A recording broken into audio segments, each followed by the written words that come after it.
One of the most overlooked steps in self-publishing is choosing the right categories for your books. Believe it or not, that single decision can make or break your visibility on Amazon. Hi, I'm Krista Brea, and I'm a self-published author, but I have years of experience in search engine optimization, and I'm bringing that to the self-publishing world.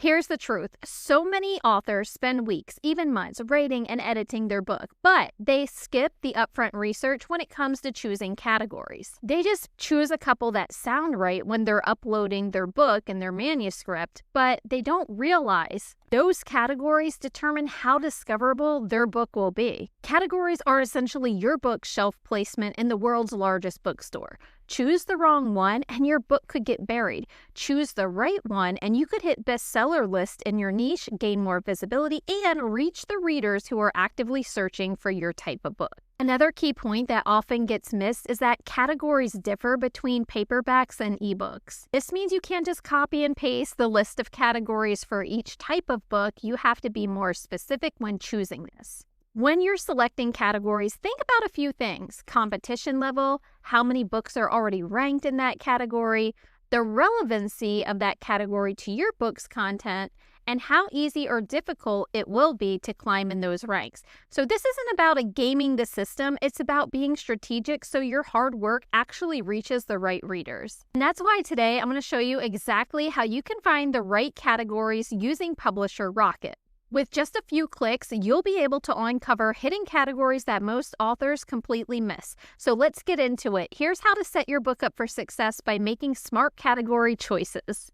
All right, so now we're inside of Publisher Rocket, and one of the options that they have here is called Category Search. So that is what we're going to be diving into here today. So I'm just going to click into this, and I'm going to show you how powerful this category search is. So this helps us unlock how many real categories there are. Now, you may not even have this many categories to select from when you do go to upload your manuscript into Amazon. However, these are categories that also run in the back end. So sometimes Amazon will place your book into some of these other categories, but there still should be a lot that you do have available to actually select from.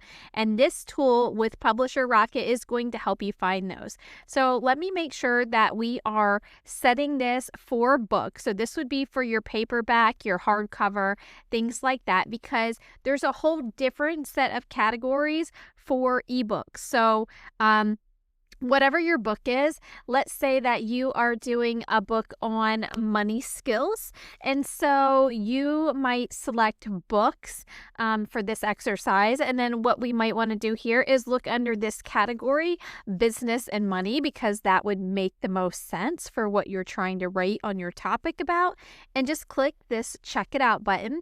So now this is bringing us all of the categories that are underneath business and money. So then you can just scroll through this list and see if there's anything that kind of stands out to you.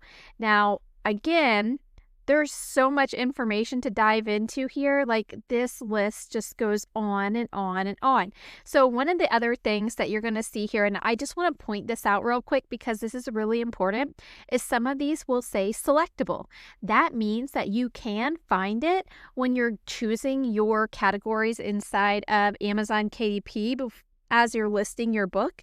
But then other ones are going to say ghost, right? And so that is going to mean, it says right here, ghost categories are difficult for shoppers to find and books cannot rank or be a bestseller within them. Instead, books rank for their parent category, and those stats should be used to determine category selection.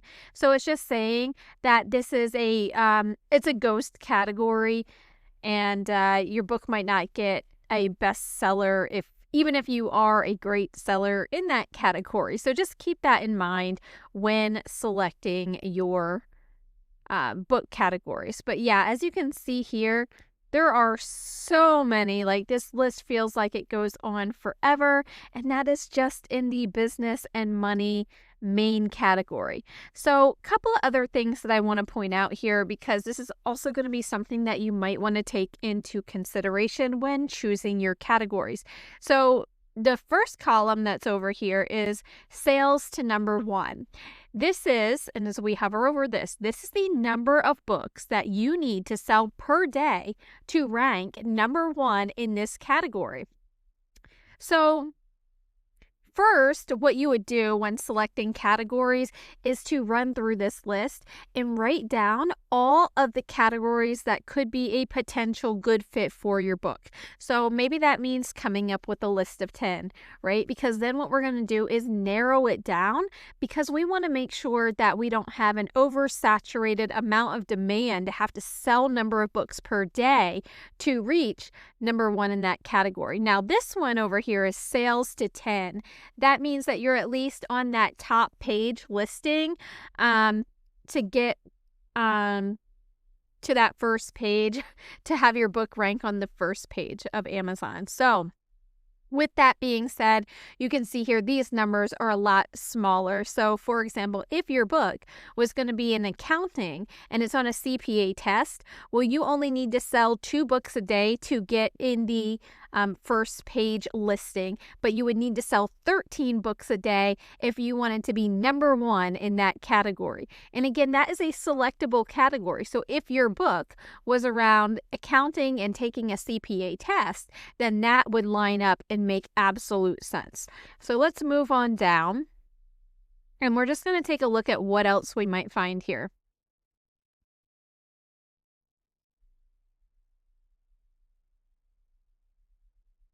Okay, so, oh, that's business and development. I'm not looking for that. Okay, money and economics. Okay, business, money, and economics. Maybe you want to have something on, you think your book might be a good fit on banks and banking.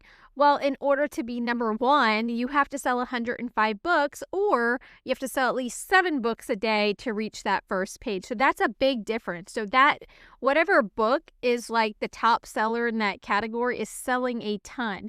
But the other books, you may not have to sell as many to at least get on page one if you only need, I mean, that's a big jump between 105 and 7 to get there. So makes a lot of sense. But let's say if you were trying to rank just in the economics category, you would have to sell 178 books a day to be number one in the business and money economics category versus 75 books a day just to hit that first page listing, right? So now the other thing is publisher percentage. This is something else I want to point out over here, because this is a percent of books in the category that are from a significantly sized publisher. Because if you're a self-publisher, you have to know how you are stacking up against major brands that have a lot of money and marketing dollars to promote their own books and content. So that is just something else to keep in mind. So this one here in economics, that's 85% of major publishers that are spending a lot of money in that category. So again, that would be something that you might want to avoid, just trying to list in that category, and do something that's a little bit more specific, like maybe commercial policy. Probably you're not writing a book about that, but as you can see here, commercial policy only has 21% of it taken up by publishers with big budgets. So that is just something else to keep in mind and look at when considering what categories to publish your book in. So let's take a look at something else. I'm going to go down a little bit further here, see if we find something else that's a little bit more relatable. All right, business and money, industries, automotive. So let's just say you have an automotive business, or you're reading a business book about automobiles. Anyhow, as you can see here, only requires 7 books a day in order to reach number one in that category. So there is opportunity to do something with a book in that category there. And you only need to sell 2 books a day to reach the first page listing. So that tells me that most books within that automobile category under business and money, how do you make money off selling automobiles potentially? That right there tells me we don't have to sell a lot of books in order to be top of that category listing. So let's go ahead and hit this Insights button and see where this takes us. All right, so this is going to bring us a little bit more insights here. It's telling us what is the category growth, and you can go back and see the ranked categories again. Sales to number 1, sales to 10. This is basically giving us about the same data, but it is showing us this nice little month-over-month graph. Number of sales, how many books have sold in that category each month. So it looks like back in April, 80 books, and then in August, 80 books, and in July, 85 books.